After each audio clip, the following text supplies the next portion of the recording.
fans, and welcome to episode 8 of the Monday Morning MMA Report.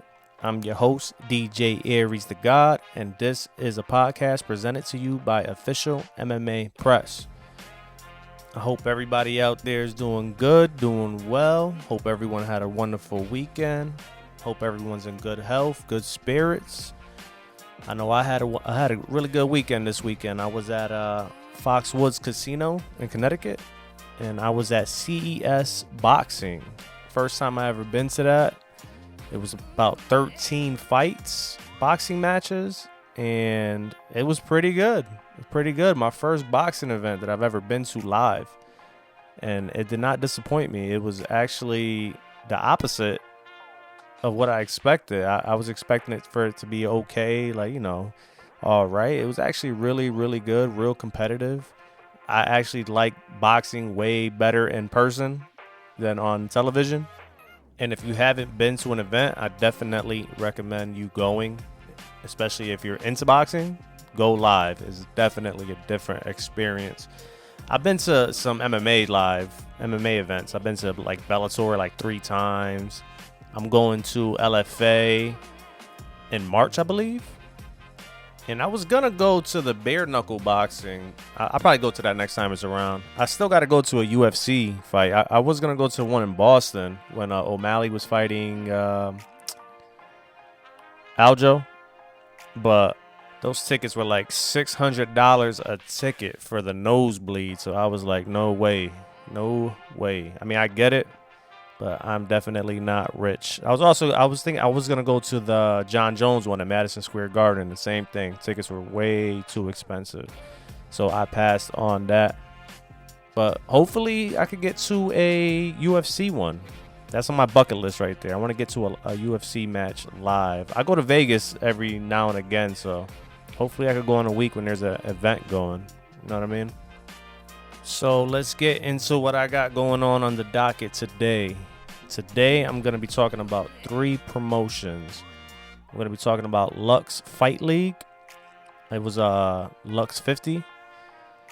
I'm going to be talking about LFA 202, which is the Legacy Fighting Alliance.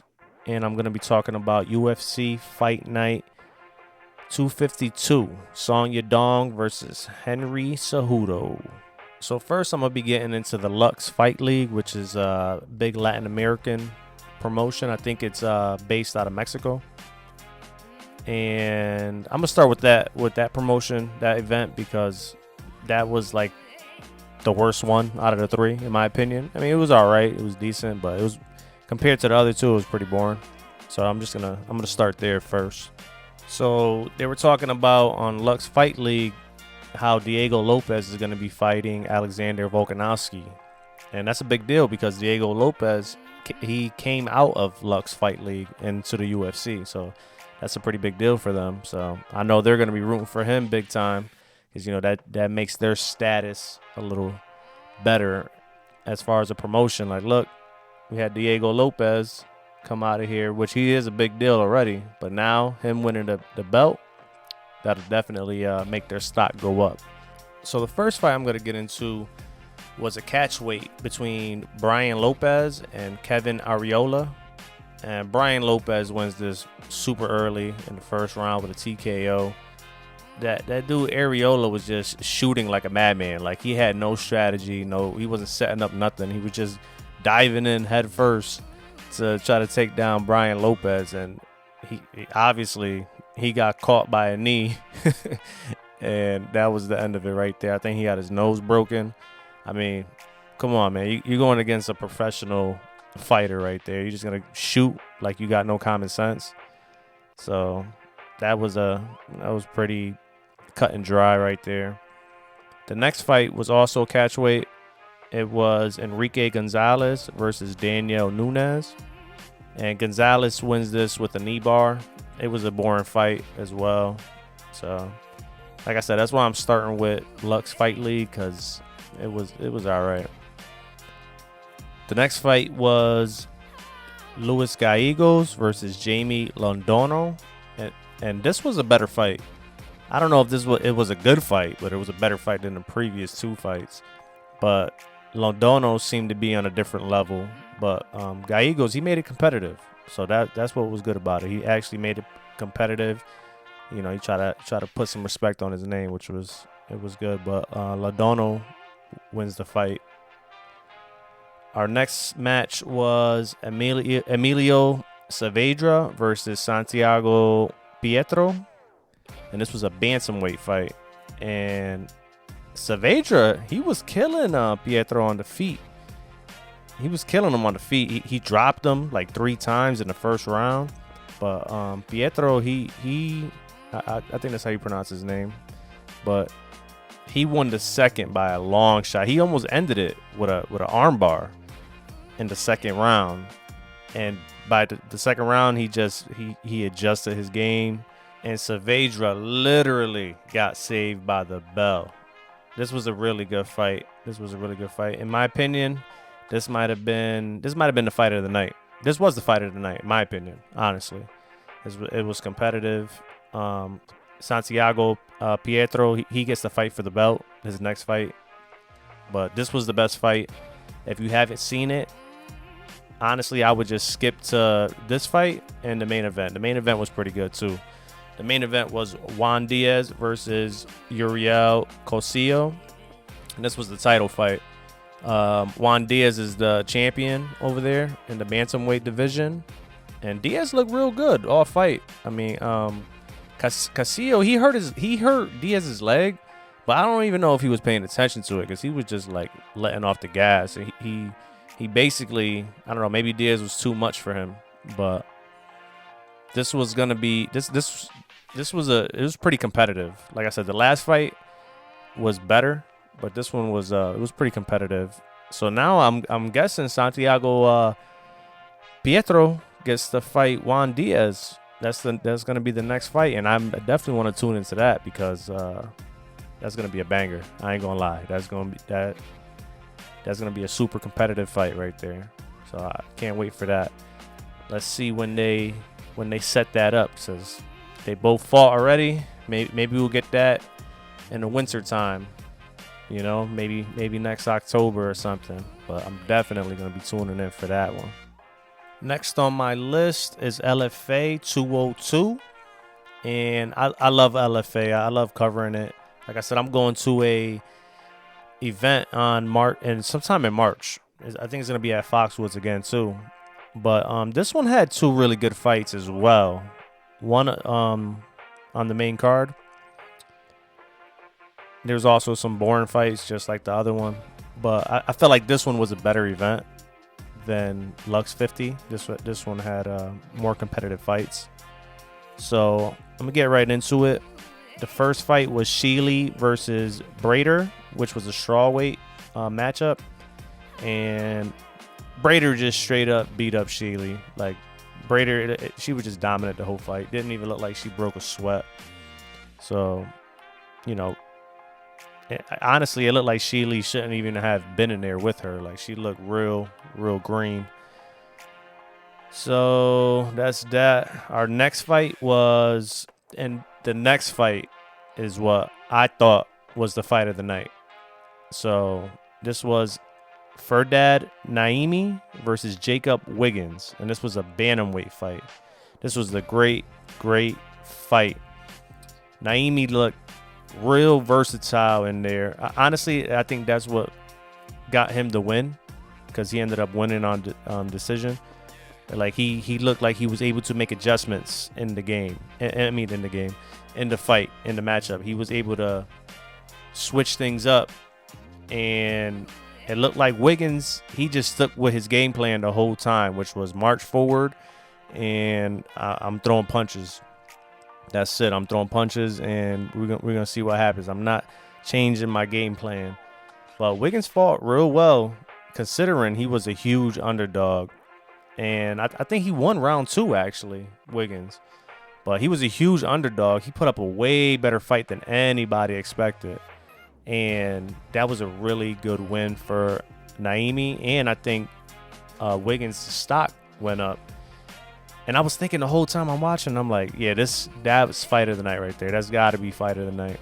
And at the end of the event, Ed Soares, which is the owner of LFA, he said that they got the fight of the night. So I was definitely right about that. So I felt good. Those guys, I hope they get a super big bonus for putting on a show like that. You know, both guys' stock went up. So it's really, really good. The next fight was Dinwiddie versus Aguirre, bantamweight. And this was like David versus Goliath. Like, Dinwiddie was like a giant compared to Aguirre. And she was just getting dominated. Aguirre was just getting dominated most of the fight. But to everyone's surprise, Aguirre dropped Dinwiddie in the third round. I know everybody was surprised. I felt like if she had more energy, she probably could. That was her only shot of ending the fight right there. But it looked like she was gassed. And she was, like I said, she was fighting a giant in there. So that one was pretty cut and dry. The next fight was Joe Taylor versus Philip Latu. And this was a heavyweight fight. And this was a good fight from both fighters. I ain't gonna lie. They were heavyweights, but they were moving in there like they did. They weren't heavyweights. They had good agility, good footwork. Like unless they sped it up on the TV, they were moving super fast. But it was a pretty good fight. Latu wins on decision.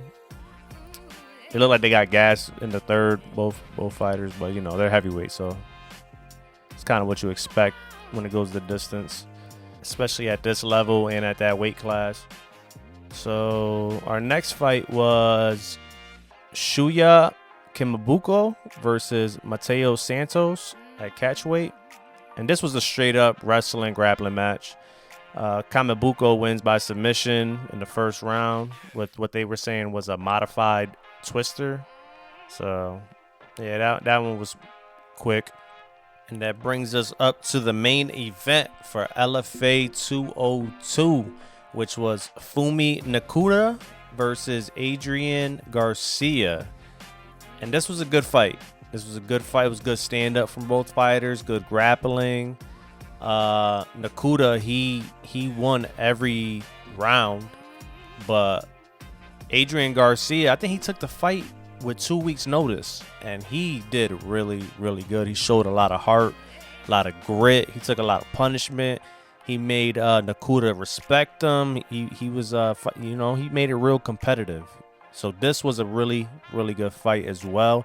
If it wasn't for how good the Naimi and Wiggins fight was, this probably would have been the fight of the night. Next up, next in line. But this was a real good win for Nakuda. He actually he wants a shot at the UFC. He took a knee and was like, "Please take a chance on me. I'm ready." He said he thinks he's ready for the next level. And how he looked, I believe he deserves a shot. He definitely deserves a shot.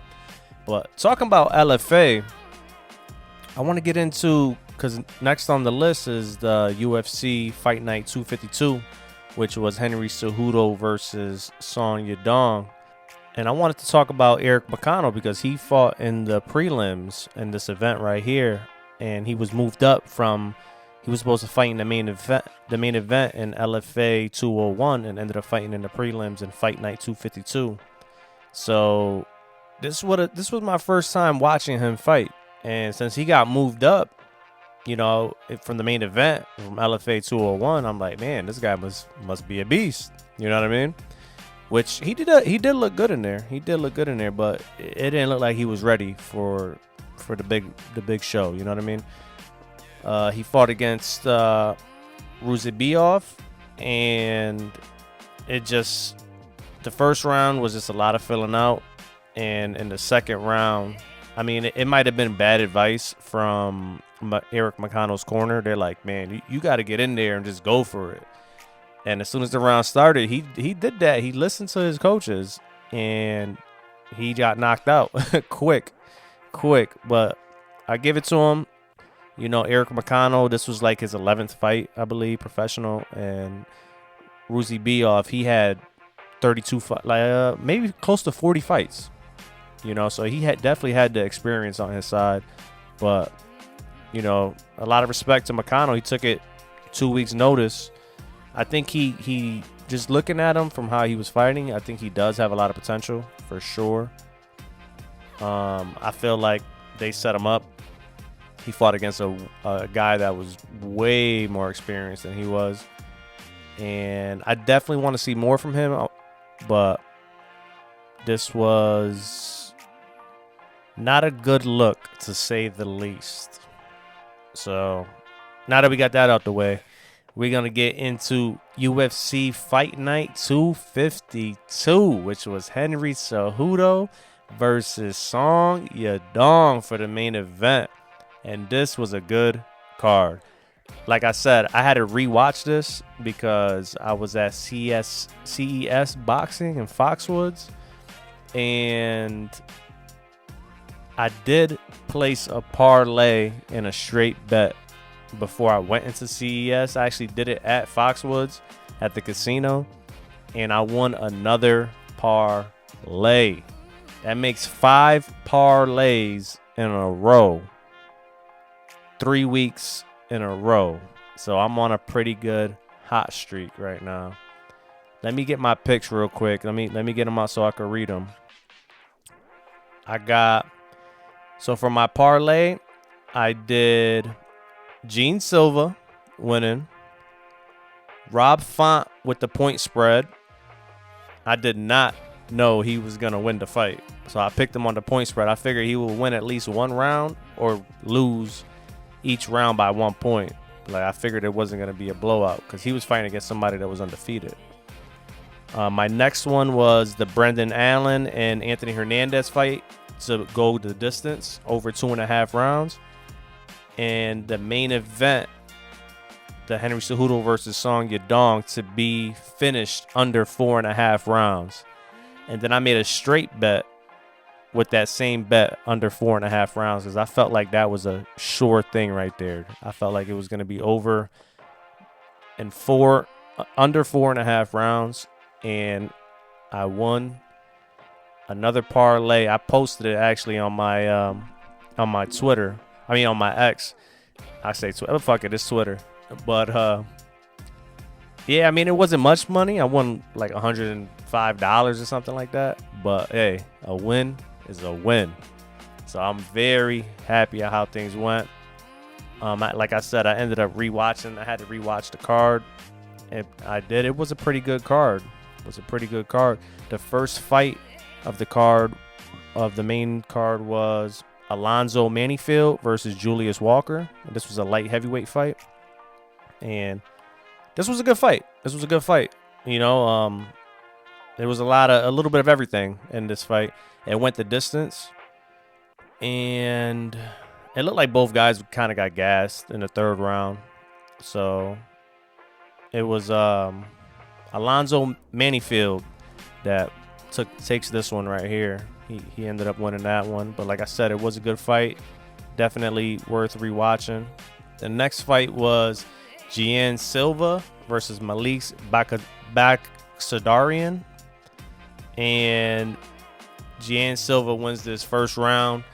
He wins the first round TKO right after he gives him a high five. So there's some controversy with that. Like he set him up.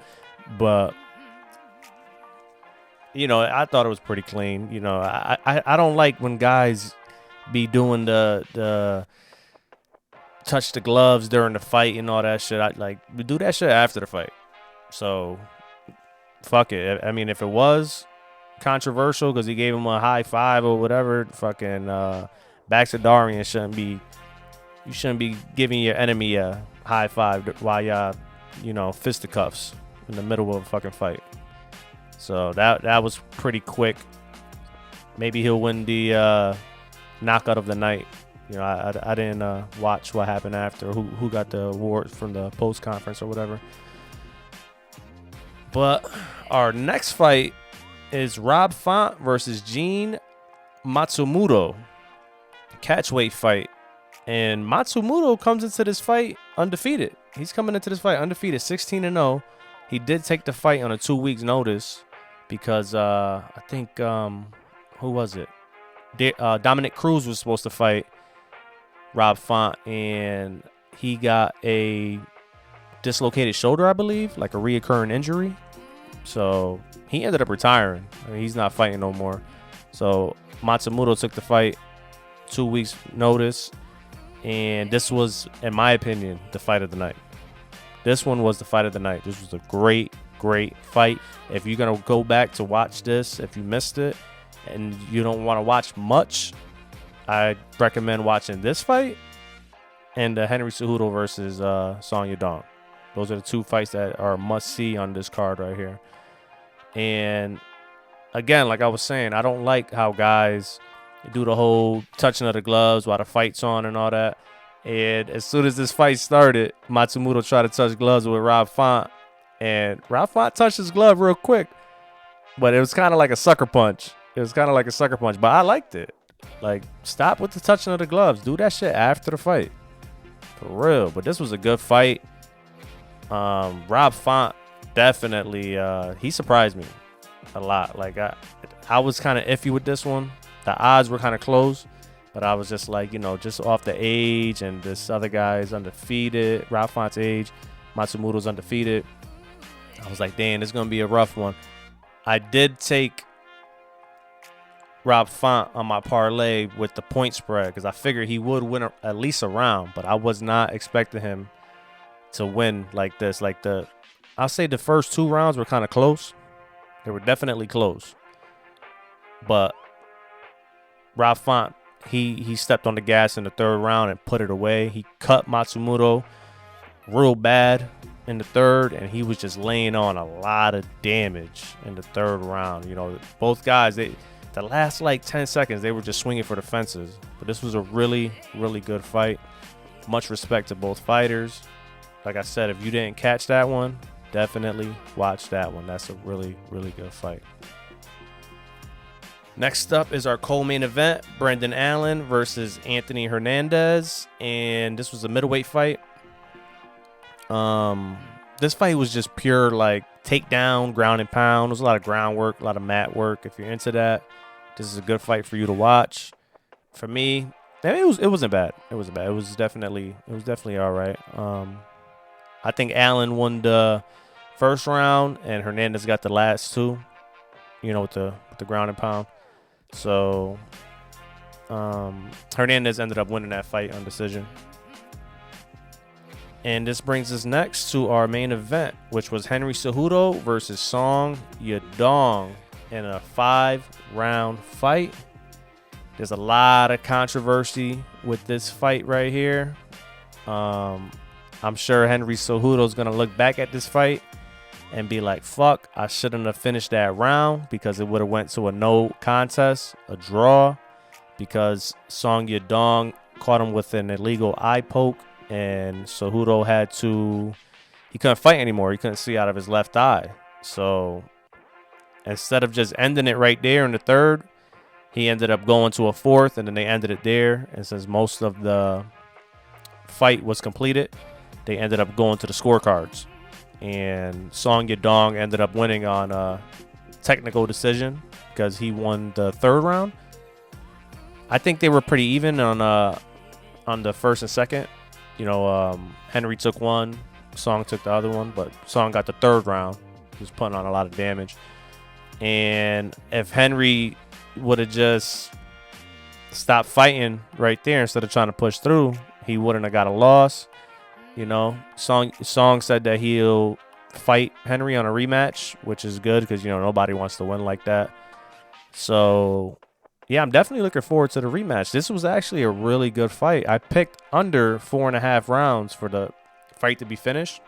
I think I got lucky with that eye poke because the way Henry was fighting, I was definitely surprised. His leg was damaged. He was taking a beating in the 3rd. He definitely was taking a beating in the 3rd, but he was fighting a lot better than I expected. He was gonna lose. I could see him losing just because he wasn't really going for the takedowns. Song's takedown defense is really, really good, and I think he was giving up on trying to take him down and just trying to stand up with Song, and that's not gonna end well. It's not going to end well for Henry because Song Yadong is just spectacular on the feet. With the hands, he's smooth, he's quick, he got a lot of power. So I definitely do want to see the rematch. If there is going to be a rematch, hopefully Henry's eye is good. He posted on X this morning or yesterday morning that he showed a picture of his eye. His eye is fucked up. So people were booing him and stuff like that. But, I mean, I don't want to see a guy go in there that can't see out of one of his eyes. He's going to get hurt, especially Song Yadong. You don't want to be standing in front of that guy and not be able to see. He's going to knock you the fuck out. So that's my opinion. And I got to know, what are your guys' opinions on that? Do you think he should have kept fighting? Do you think he was faking? Do you think Henry was just, he had enough? He didn't want to get knocked out because, Song looked like he was putting the beating on him in that third round. So like, comment, subscribe. And if you are voicing your opinion, let me know. What would you guys do in that situation if you're Henry Cejudo? Would you continue to fight or take your knockout? Or would you do what he did and just stop fighting because you can't see? Me, personally, I'm going to stop fighting. But let me know what you guys think. So I'm not going to do a parlay this week. I'm not going to make any picks because I'm not sure on who I'm going to. There's like a lot of newer fighters, so I'll just be guessing. I felt more confident about this week that just passed because I could gauge it a little better. So I'll probably do some research, and if I do drop my picks, it'll be later on in the week, probably around Wednesday. But next week's main card is, I'm gonna go in order from first fight to the last fight. So the first fight is a welterweight fight, Danny Barlow versus Sam Patterson. Our next fight is featherweight, which is Haider Amil versus William Gomez. The next fight after that is Austin Lane versus Mario Pinto, and it's a heavyweight match. Our fourth fight on the card is Nasrat Hakparsist versus Esteban Ribovics, and that's lightweight. The co-main event is Cody Brundage versus Julian Marquez, and that's a middleweight fight. And the main event for next week is a flyweight fight, which is Manuel Kapi versus Asu Almorbivev, if I pronounced that right. Getting better with the names, guys. I'm getting better with the names. Yeah. So that's my episode for today. It's your boy, DJ Aries the God, and this is a podcast presented to you by Official MMA Press. Again, like, subscribe, voice your opinions, your thoughts, concerns. Let me know if anybody got a parlay that I can tail for next week, because I don't know who to pick, what to do. I'll probably do like a 3-leg parlay. So if anybody got any advice, any opinions, let me know what they doing. Let me know. And that's it for this episode. I'll see you guys next week. Thanks for tuning in. And I'm out. Peace.